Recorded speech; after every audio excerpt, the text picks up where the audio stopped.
Well, thank you so much for being here today, everyone. I know how the weather is outside, so I truly, truly appreciate you taking your time out to be here today. It is my immense pleasure to be moderating this panel today with two amazing women who I had the honor of working with for the last 2 years, very closely. First up, I would want to introduce Melanie. Melanie Morrison is the founder and CEO of BetterCart Analytics, an AI company that uses its proprietary data to provide market insights to the grocery industry and the broader agri-food supply chain. Melanie is an award-winning entrepreneur, having received recognition for technological innovation from Innovation Sask, WESC, CFIN, and Venture Lab as one of their 5 hard tech companies to watch out for in 2024. Along with that, we also have Rachel Smith. I'm sure you've already heard a little bit about Rachel Smith, having been in Dragon's Den. But Rachel is a mompreneur with 11 kids at home and 2 businesses, a restaurant, Bannock Express, and now a Bannock Mix Inc. Business as well. As I said before, she was recently on Dragon's Den in January, where she secured a deal with powerhouse dragon Arlene Dickinson. From there, Bannock Mix Inc. was born, and today Rachel has her product in stores all through Canada. It's my immense pleasure to invite you all to the stage.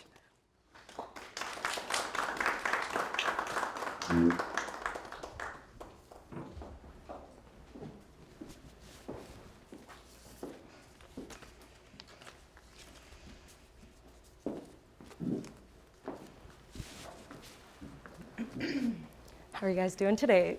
I'm doing great. Doing well, thanks. Thank you for being here. So I'm just gonna start off the questions with Melanie here and then move on to Rachel. More like an introductory question. Sure. So Melanie, can you tell us about the moment you realized the need for BetterCart Analytics? What personal experiences or market gaps drove you to create a tech-based solution for grocery, price transparency, and how has the journey changed the ideation since? Great question.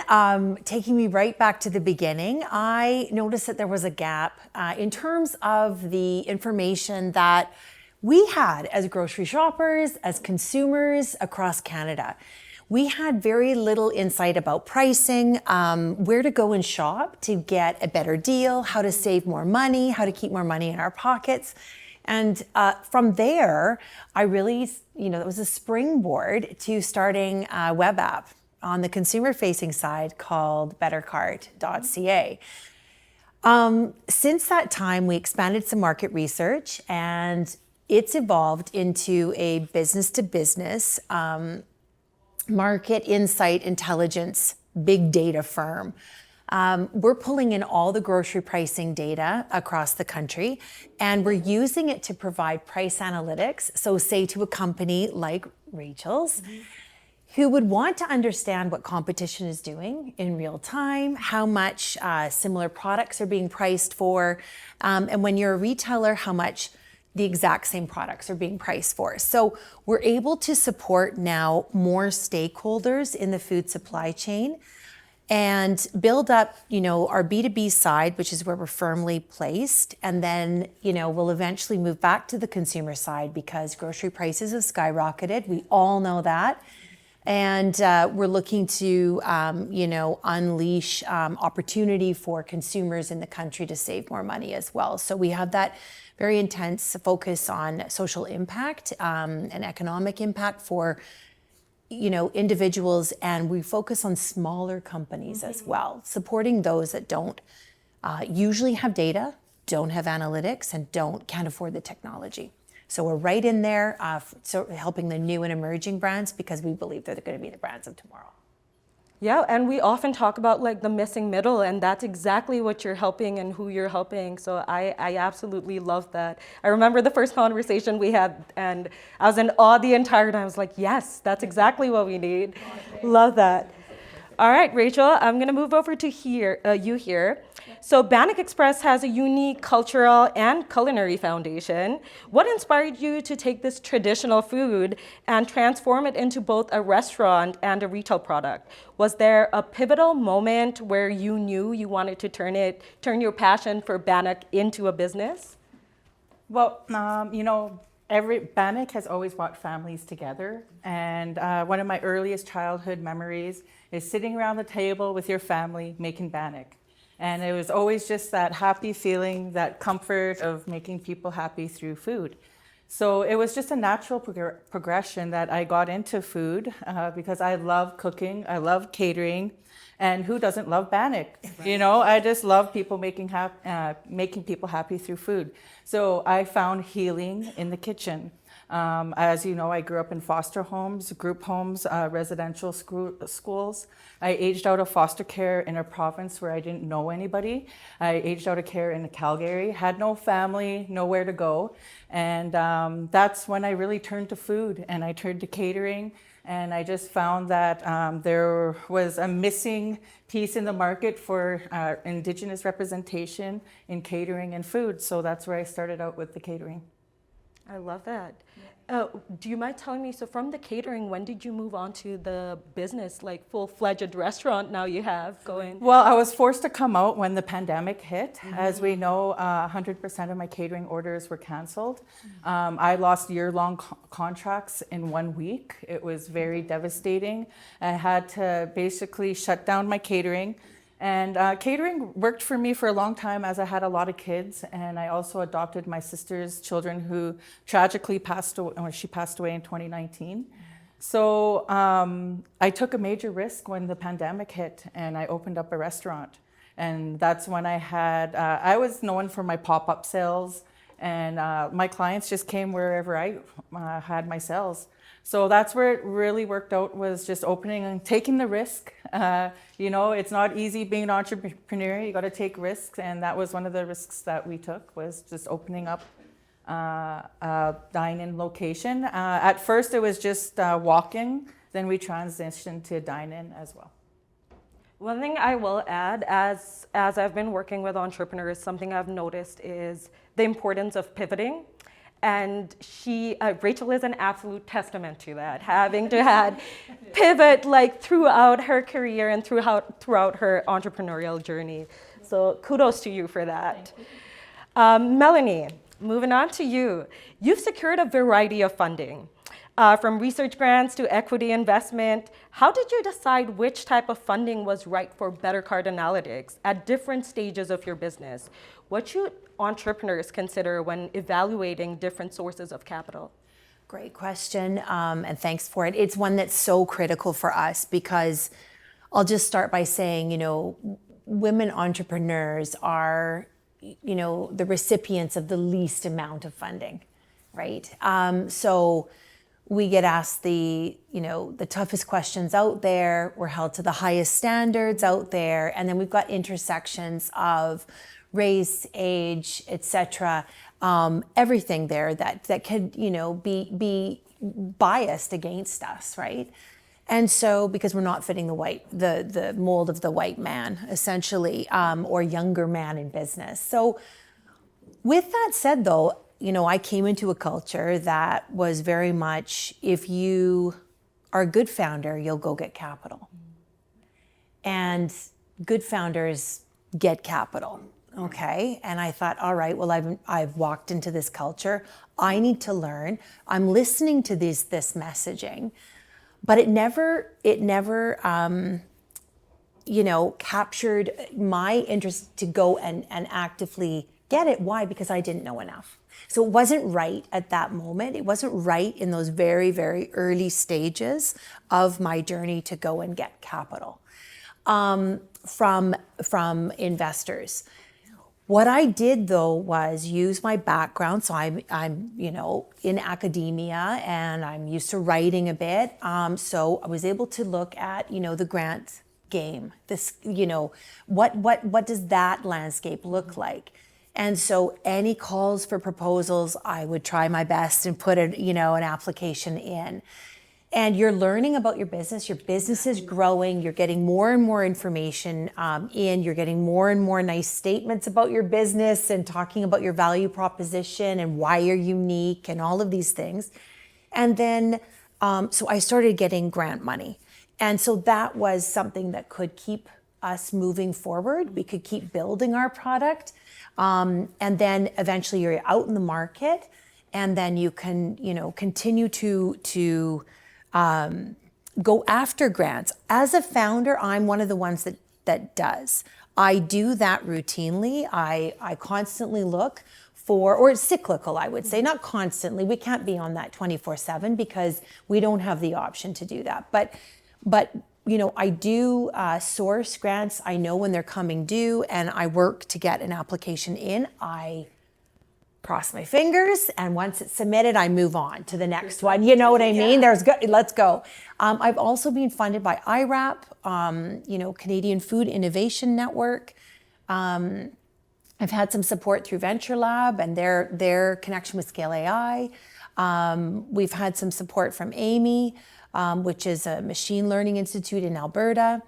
Collabs here locally, which has been amazing. Collaborating with Feed, a lot of support provincially here, and so that's been incredible and kept us going for a very long time. More recently, we'll probably talk maybe a little bit about this, but I got better and better at what I was doing as a founder and building the company, and I put my hat in the ring for Startup TNT. Summits and competitions and, networking and building up some interest in my company. And we ended up winning, in March 14th in Regina at the Science Center there. It was a fantastic evening, and we won the Agri-Food Summit, and that was just companies across Western Canada. So this was a big thing, and we won about $145,000, and we coupled that with another investment prize. So that took us to about $200,000 from Startup TNT. Thank you to everybody affiliated with Startup TNT in the room today, as well as BDC Thrive Lab, which is an impact fund. It's a $100 million fund dedicated to women entrepreneurs. And so we're looking at things like food security and a few other, more UN Sustainable Development Goals. And so if you're fitting that, you have an opportunity to be put forward by your province and with one of their partnerships, and then see if you can go through the due diligence process and come out with some funding. And we did in April with $250,000, their max investment. So we're very pleased to be the first company in the country to be invested in. And this is a women-led fund of $100 million. So it's quite an exciting way to start the journey here in terms of venture capital. Definitely. I mean, massive congratulations, Thank first you. of all. Yeah. That's absolutely It's been a while, though. amazing. I've been at this for a few years, so yeah, it's taken time. Absolutely. It takes And time to learn. what I'm hearing from that conversation is basically just go out there and apply. Find the different sources and just apply. Even if you don't get the funding necessarily, you still learn more about yourself and your business through the process, which I fully agree with. And one thing that she did mention beforehand was the unconscious bias that is very prevalent, especially in the venture capital world. And it's like the word suggests, it's just unconscious, so it's just going to be there whether you want it or not. But I think, like you said, you just go in there, you apply, even if there's bias and you don't get it, you just go on, move on to the next one. Yeah, no, I love that. All right, Rachel, I am going to move on to you here. So, Rachel, securing a deal on Dragon's Den was a pivotal moment for Bannock Express. Can you walk us through how you prepared for such a high-profile opportunity, and what advice you have for entrepreneurs who want to pitch to investors on platforms like Dragon's Den? Okay, so I applied for Dragon's Den about 5 times in a row.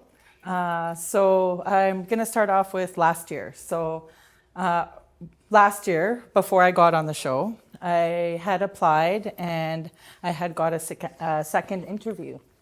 So I was really happy about the second interview. I got ready, and but something felt kind of off. I was really busy that time. I wasn't focused as I should be. And that interview was over in 10 minutes flat, like gone by. See you next year.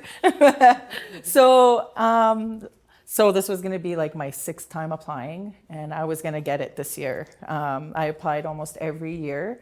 Usually I have something big come up, like I have to cook for 100 people the night before or something crazy, right? So this year I was just really focused on my pitch. I'm like, I'm going to get my pitch right. And I was pitching as Bannock Mix. I was pitching the Bannock Mix. 3 years before that, I pitched my restaurant, but it was very taking a risk because of COVID. So this time I switched my pitch to the Bannock Mix, which was getting wildly popular. Like everyone wanted to try the Bannock Mix, the quick Bannock Mix. So this year I managed to get my 2nd interview. So I was really excited about my interview. I got ready for it. I stayed up till like 2 a.m. studying. My pitch was at 9 o'clock in the morning.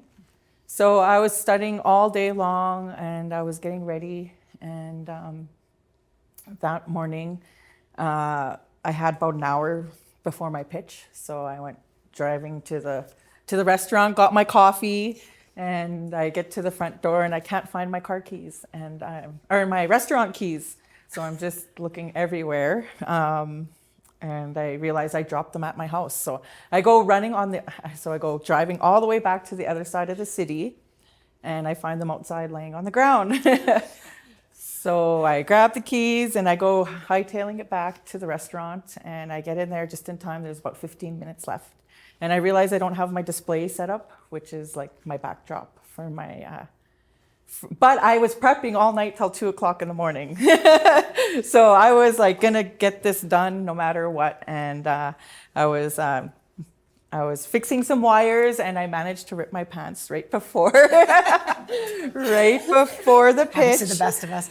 So this is like seconds before I go live on with the pitch with the Dragon's Den. So the producer pops up there, and my face is red, and I just been through everything to get this pitch done, and it felt like the world was trying not to, like, everything was going in my way not to make this pitch happen, and I was going to make it happen no matter what. So I just stood there and I did the pitch with ripped pants. And it was a 45-minute pitch, and I got a call back a month later asking to fly out to Toronto and meet the Dragons, which was a life-changing experience. It was amazing. And I was so happy I put in the work and the effort that day, and I didn't give up as much as I felt like the odds were stacked against me. Right from being, and the thing is, I was busy that day and there was a cancellation. So that's why I had the extra time to focus that night and just really focus on what I wanted. And that was to get on the show. So, yeah. And my advice is just don't give up. If you really want something, you got to take the time. You got to sit down and focus, and just, this would be like one of my third competitions for pitching, or not competition, but I love to pitch, and I just really took it seriously that day.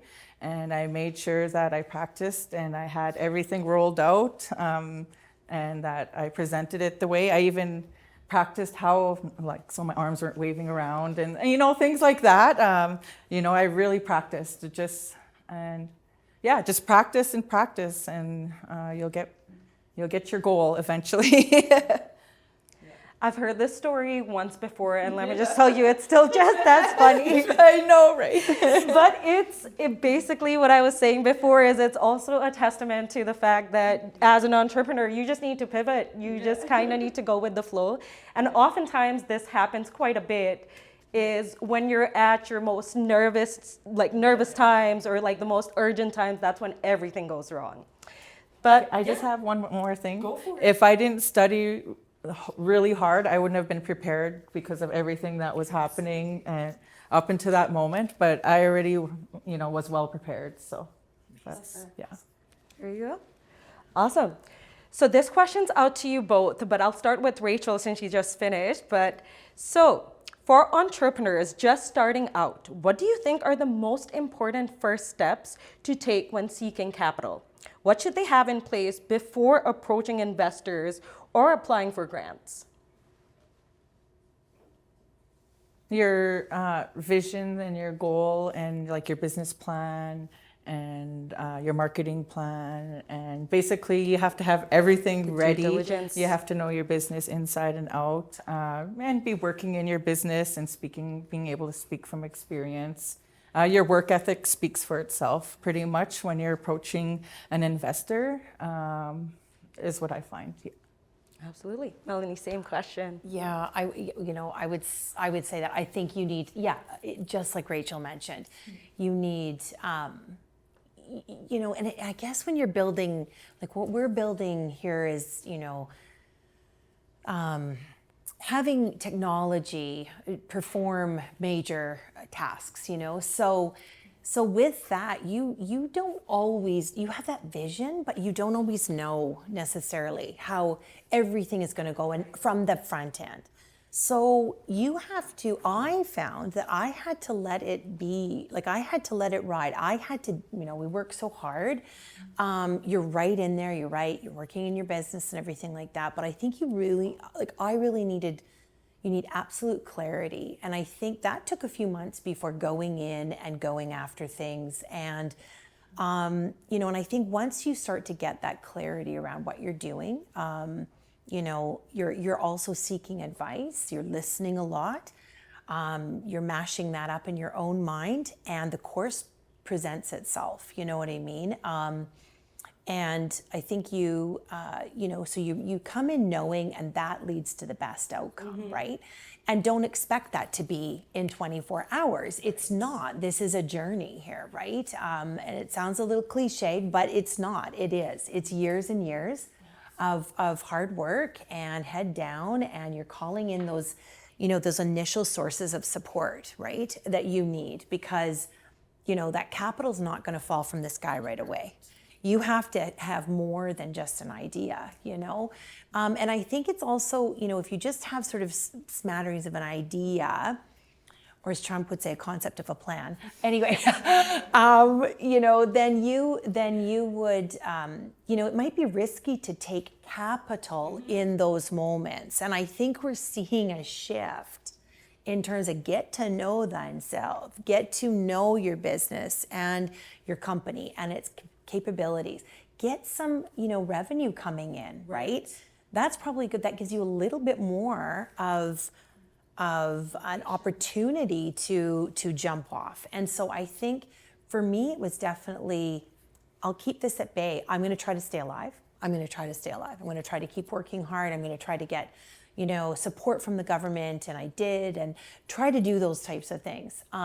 Enough to get to a place of knowing where it's not, you can demystify it because you actually become that expert. Yeah. And in terms of investors as well, like they're investing their money on you. So you have to also show them why you're worth it, right? Mm-hmm. So I think that is the best advice, like, get to know yourself better, get to know your own business better before you can even move on and show what you're capable of to investors. Mm-hmm. All right. So Rachel, I'm going to move on to you here again. Yeah. So after securing your capital from Arlene Dickinson and other sources, how did you strategically allocate the money, time, and resources to grow Bannock Express and please your investor as well? And what advice would you give to entrepreneurs on prioritizing spending once they've raised that capital? Yeah, so actually I'm still kind of going through everything, the steps, I guess, with my investor. It doesn't happen overnight. You really have to work and you have to show that continuous growth and that scalability.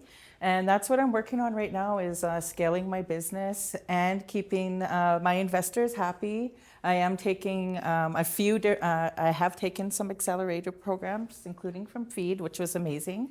And I am taking an accelerator program from the Dragon's Den, which I start next week. It's a 4-month accelerator program, and it's just and that's where we're going to be focusing on, is scaling the business and learning, I guess, managing our money and everything, to manufacturing. Getting into food production is a whole different ballgame. I had to teach myself about the nutrition fact table, packaging, the regulations, the Canadian Food Guide regulations. I read that. So you really have to just get to know your product, jump in there, and do everything that needs to be done, I guess. Yeah. No, love that. That's a great answer. All right. So this one is for both of you, but I will start off with Melanie here on this one. So building strong relationships with investors is key to long-term success. What advice can you share about maintaining a positive investor relationship post the investment? And how do you manage communication, set expectations, and continue to build trust with your investor? That's a great question. So what I would do is, for everybody in the room or on the call today, anybody that's going to be watching this, I'm going to take it just back a step, and I'm going to say that you can get a very, very long way with great mentorship, right? Somebody that doesn't necessarily have capital that they're going to be giving you, but you are having those good conversations with people, and they are watching out for you. They're giving you great advice. At the end of the day, you weigh that advice, but it never hurts to get more advice than you may need. And so when we're learning in those very early phases, and trust us, this is several years. This is the learning part of it. It's several years. So you're picking up mentorship. Some people will be investors. You don't know how that's going to go necessarily. But when you're moving with investors, I think some of that work that you do in the beginning with people that you're meeting and talking with lends itself to those positive connections with investors and the positive outreach that your mentors will make. When your name comes up in conversation, is it like, ugh, is it dread, is it dread or is it joy? And I think that's what you want to do. We don't have laundry lists of customers necessarily. Not 200 customers, well, you probably do, but I mean, so there may not be a bunch of different sources of feedback. So it really is based on the interpersonal relationships that you are building with other people. Will they put your name forward? Will they stand behind you and support you? And I think when you are meeting people, you're going to meet a lot of people. And as Rachel mentioned, you may be in an incubator, you may be in an accelerator, you may be in some different forms of programming. And this all has possibilities for us as company owners, women-led companies, to really build relationships and then get to that next level where you can leverage those relationships and make connections with investors. And then your investors, they have expectations for sure. So there's reporting expectations, and this is newer to me, obviously, but it is important to be in contact. So one of the best things for me with Startup TNT, for instance, because they're more local, they're Saskatchewan based, and across the country now, from coast to coast, essentially. But they are, they're in a competition, for a huge business award. And I was one of the people that was asked to write them a letter of recommendation, which was pretty awesome. And, because of that, we're going out tomorrow for dinner tomorrow night and celebrating, but it's nice for me to be able to honor them. And that was so great, and because can't forget these people that help you in these early stages, they're the life changers, right? They are the ones that change our lives. And so it's really special to have these relationships with people. And those are the kinds of relationships that I want to be having with my investors, those ones that I really feel positively about. All investors are not created equally. You will not have the same rapport with them. Mm-hmm. And so it's really, really fantastic when you meet people that speak your language. They're just like, we're fans. Hey, I'm a fan of you. We're a fan of each other. We love each other. This is good. Those are the vibes that I want to have coursing through my own body. And those are the types of people that I want to work with. Yeah. Rachel, same question. Do you have anything to add to that? Can you repeat it? Yes. Absolutely. It was a second ago. So So I was focusing on the relationship with an investor and how to make sure that you can maintain a positive relationship as you go forward. Yeah, like she said, the communication aspect of it, and just continuing to scale your business and work towards that vision and that goal. And it's just a no-winner. You'll keep everyone happy. Okay, Melanie. So question to you, since you already started that conversation with mentors, might as well move there right now. How did you go about finding mentors at your stage and expertise who understood both the technical aspects of your AI-driven business and the market-specific needs of the grocery industry? Did you seek mentors in one particular area first, such as tech?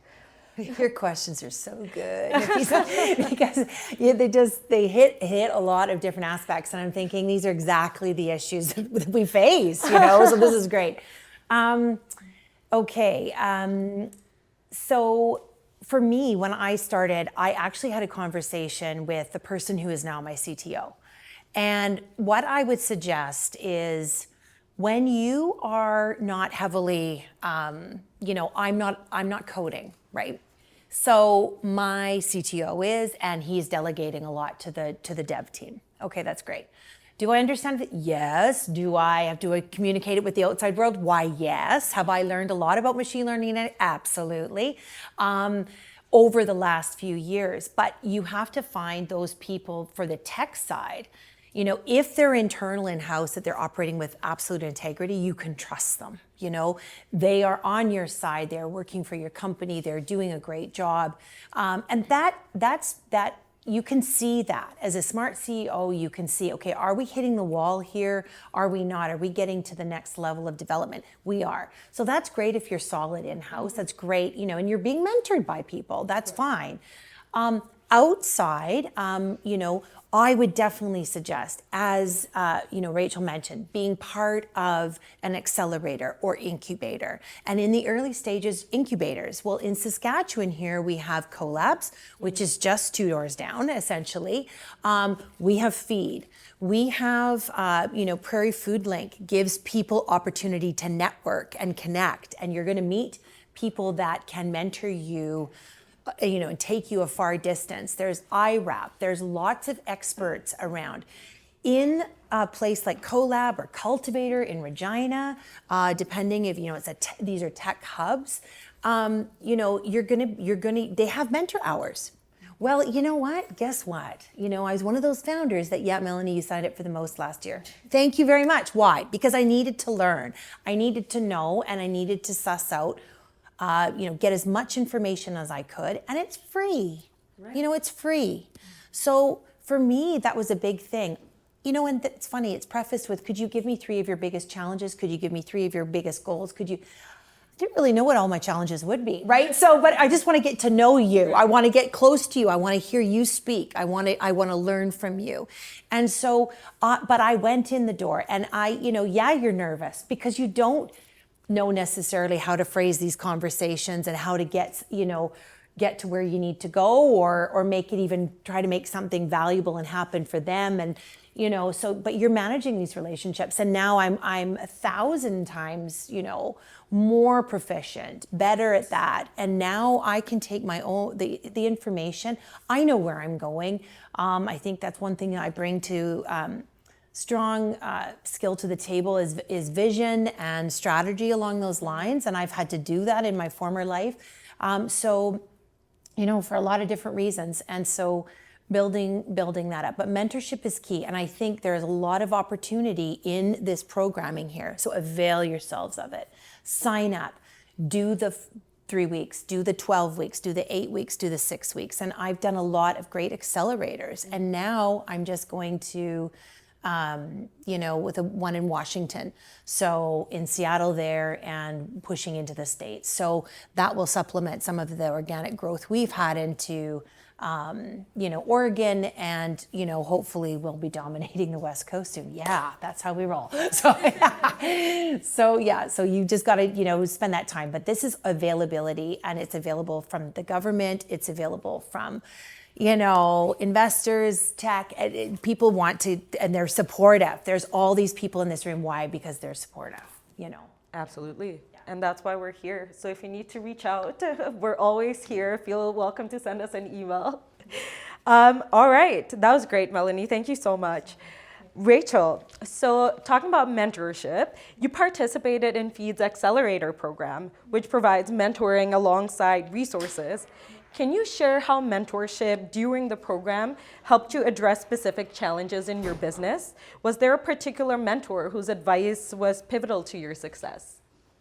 Well, like having mentors is like part of the journey, and a mentor can keep you aligned with your goals. So when I was in the accelerator, I was able to have my goals, and I always tell myself to keep goals, like have 3 little goals a day, like just even something simple, and that'll really help you get progress towards your major goal, which could be like appearing on the Den or going in another pitch program or Yeah, no, I love that. Very similar, but Melanie, you've been involved as an expert in Feed's Accelerator. What are some of the most important lessons you aim to teach your mentees, whether in the university setting where you're the professor or through programs like Feed? Yeah, I mean, that's a great question as well. So yeah, flipping it now a little bit.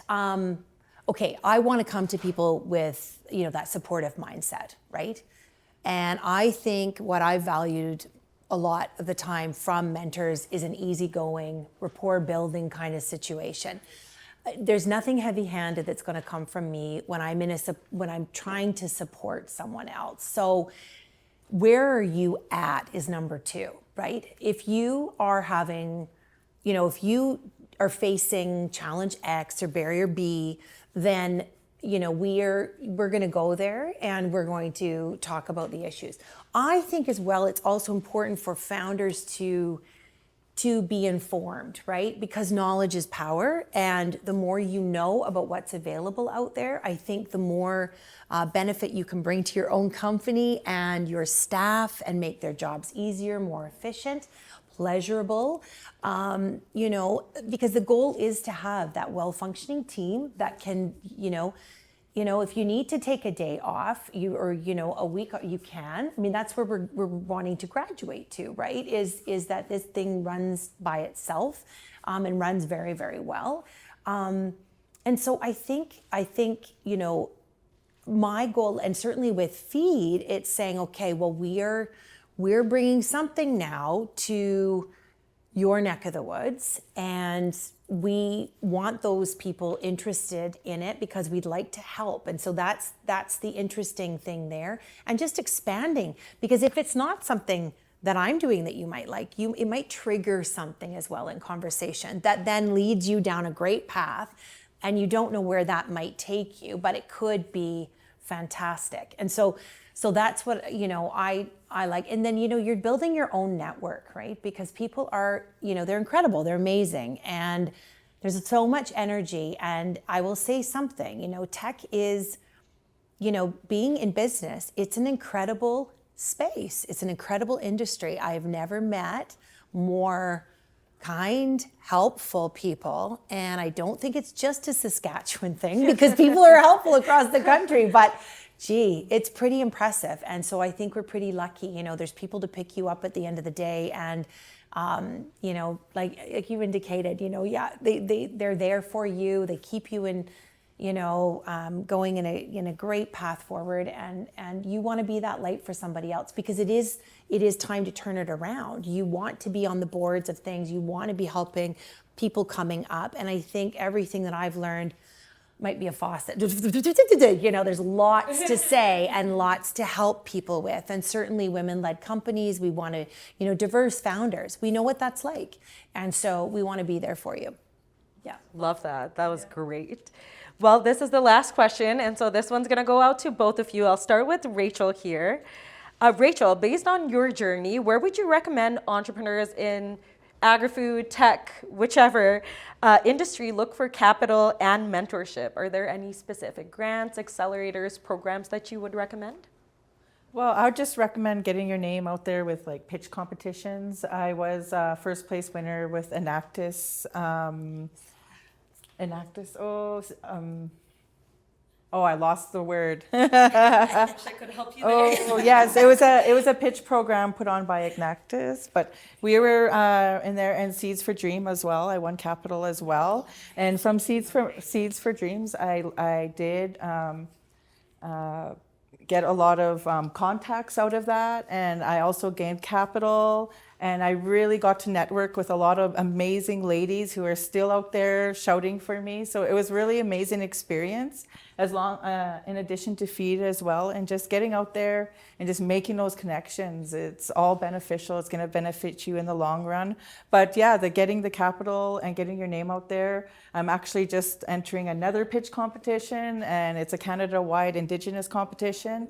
So I just think that by getting into these pitch competitions, you're getting your name out there, and really practicing and getting to know your business and pitching it keeps you on point as well with investors and everyone. Congratulations on getting in for the pitch competition, and I hope you do amazing. I will keep my eyes out for that. Thanks. Melanie, moving on to you, same question. Congratulations. I love it. So this is so exciting to hear and everything. And I did see you on the den. I could not click on that link and watch. So yeah. So yeah, I mean, okay. So there are funding bodies. I mean, there's Agriculture and Agri-Food Canada. So you could start there. There's sustainability grants. There's opportunity there for research and development. You could head there, sort of the Canadian lens there. There's also programs if you're building technology around IRAP, that, trying to get that first smaller project, that was a game changer for me back in 2020. When I took my first little bit of support there, funding from IRAP. There are also granting experts. So locally here, Grant Sherpa, a lovely woman who and her team who can assist founders and people in the industry that they're in, and certainly help them. And this is solid agri-food connections there, so that's wonderful. There are other tech companies like Pocketed. So I don't know if you know of that company, but Pocketed would have a multitude of opportunity there. They're highlighting grants and availability left, right, and center.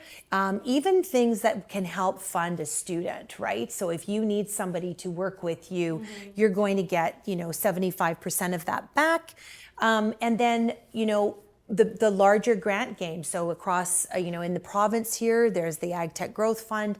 There's, Saskatchewan Advantage Innovation Fund, SAFE and Ag Tech, along those lines. And then in accelerators, if you're fortunate enough, there's a lot of opportunity that will come there because they're interested in promoting their companies.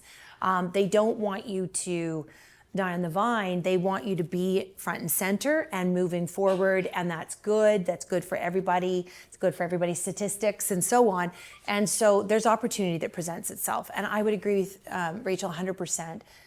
You have to try. You have to throw your hat in the ring. You have to pitch, and may you have those moments of calm just before, so you can focus, because those are hard to come by, right? And sometimes I always felt like I was crashing into these events, like, what am I pitching? I have no idea. I mean, it's so you want those moments of calm to get there, but generally speaking, that's a great thing. And then keep your eyes apprised for the $10,000 here, the $20,000 here, the 15, the 17, the free flight to X to get to on the stage here. You can do that. You also then, as a founder, I'll just say you have to invest in a bit of self-care too, because you cannot be going everywhere. And I'm looking at some of the people that I've had conversations with just around money in this room alone. But there's bigger grants too, Protein Industries Canada and a lot of different things. But I think as a founder, you'll go through these ebbs and flows too, and you have to be self-compassionate. You have to let yourself be okay for a bit of time to say, hey, no, I can't do that right now. There are more opportunities. Sometimes it's very hard to let them go by, but you have to be smart. And at the end of the day, you know, you're a business and a company that's thriving when you're making some money, right? So you have to build those revenue stores. You have to keep fighting the good fight that way, stay strong. So pick up on those events when you can. Get in there. Do the best that you can. If it doesn't go so well, again, dust yourself off and keep going, right? And try to get some sleep in between. Yes. So one of the key takeaways that I've heard throughout is basically just apply. Just get your names out there wherever you see an opportunity. Really just go for it. Sometimes it's not going to work out, but you know, one of those chances that it does, you win something great, you get a great reward. And the other takeaway is self-care. Definitely very, very important.